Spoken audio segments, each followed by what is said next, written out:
Oh, man. Back in November, I went to Washington, D.C., hung out with some friends. I hadn't seen them in a long time. It was so good to catch up. It was a quick trip. I came back, and a friend of mine at work said, "Tell us everything. What did you do? What did you see?" I said, mostly we just hung out, but we did go to a winery and got a little tipsy. And then we went to a pumpkin patch and sobered up. And this guy just looked at me, and I remember it had been a long time since I'd experienced like a father's disappointment, He said, "How do you visit our nation's capital and not take any time to tour the historic landmarks and monuments?" I said, "Oh, it's really easy." I'm not a high school senior with a teacher chaperone who's forcing me. Guys, I am a grown-up. I don't do anything I don't want to. You know what I'm saying? First of all, this guy's assuming that I've never been before. I have. I've done it all. Nowhere in the Constitution does it say you have to touch the Lincoln Memorial every time you go to Washington, D.C. I was there for 2 days. I'm not going to spend 6 hours of a precious Saturday running around town with a map in my hand going, "This is where they do it." This is where they do it. Just like with that coworker that was so bummed out, right? If I were ever in his neck of the woods, I wouldn't grab my family, take them over to his house, pull into the driveway, point to their bedroom, and say, "This is where they do it!" When we were at the pumpkin patch, I asked a stranger to take our group photo. She took several pictures, and then she handed me my phone and said, "Let me know if you need any retakes." We were all set. She did a great job. I said, "Thank you so much." You know what made a difference? She gave us directions. She posed us. She said things like, "Hey, you in the white shirt, take 2 steps forward. You in the brown hair, why don't you pop your shoulders back a little bit?"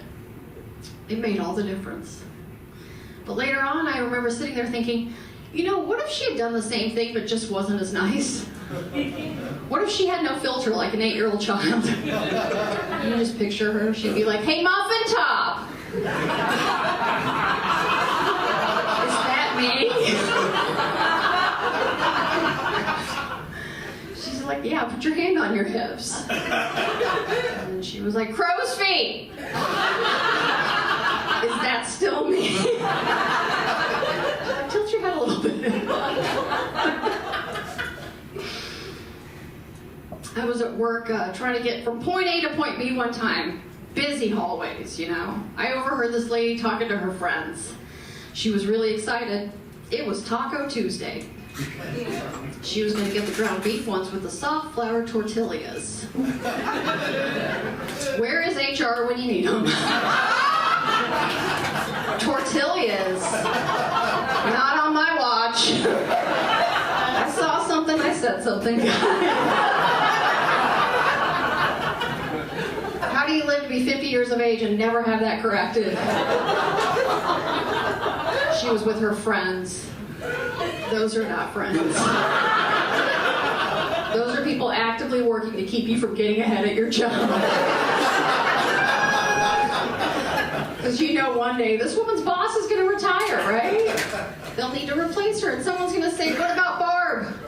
She's been here for 30 years, smart as a whip, always on time. She has a problem, she also has a solution." And someone's going to say, "Yeah, but..." She calls them tortillas. Screw that, give it to Megan instead.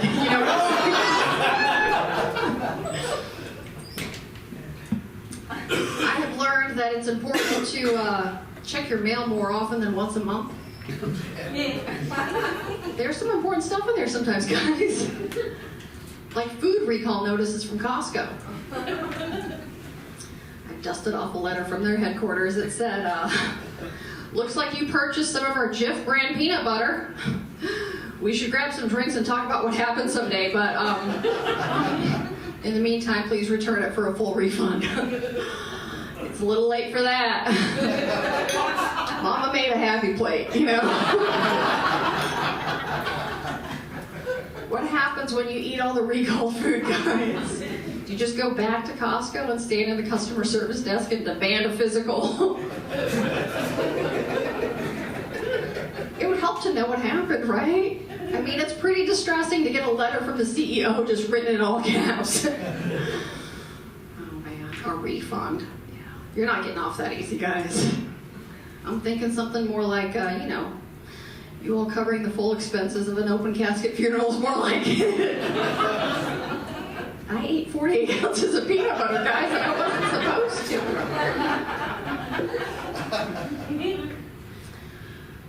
Oh man, my daughter was doing some back to school shopping, and she was at the Nike store online, and she was trying to buy a couple of some sweatpants in her favorite color, in her size, and they were all sold out. And that's when I heard her say, "That's okay, I'll just go look at Dick's instead."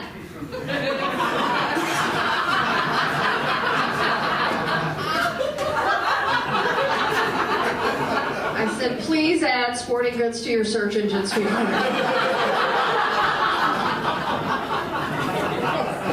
We are saving up for your therapy, but it is not that much.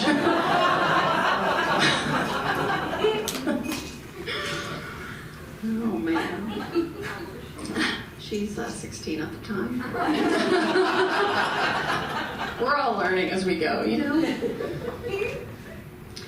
I was trying to work on my, diet and exercise routine and doing some whole food stuff, which requires a lot of meal prep in the mornings, right? And I remember just sitting there trying to get all this stuff ready, and my daughter was just staring at me, judging the entire time, right? I'm Generation X, she's Generation Z, very body positive, Gen X, very self-critical, right? And, so my kid's having breakfast, and she's just staring at me as I'm making all this food for the day, and she said, "You really shouldn't care that much about your weight. You look fine for your age. Also, you're married and not going anywhere. And Dad's not losing any." Well, if it isn't the queen of all TED Talks, guys. How many million views did you get when you posted that on YouTube? There are reasons besides vanity to care about your weight, guys, right? Like, 1, diabetes runs in my family. 2, it's a lot cheaper to get back into your old wardrobe than buy like a whole new slew of clothes, right? Seriously. It was driving me crazy when she was sitting there being so critical. Married and not going anywhere. Doesn't she sound like my husband's spy? Can't you just picture her like running up to him while he's trying to read a book like in the backyard? She's like, "Dad, I found her vision board in the attic. It's just this long timeline, and she keeps losing weight, and at the very end there's this cartoon of her with my future stepdad. We gotta do something fast." Oh man. I do enjoy raising my family, My husband and I have been married for 20 years. It's been great. Here's what's crazy. Next year, our kids are going to be seniors in high school, then they'll graduate. We'll be empty nesters. I mean, I hope. So you can imagine how nervous I felt when my husband woke up one day and said, "I had a dream last night that you were pregnant." I said, "Oh shit." Do you know who the father was? Oh, come on, guys. 16 hours every day I'm faithful to this man. When I'm in REM sleep, things get complicated.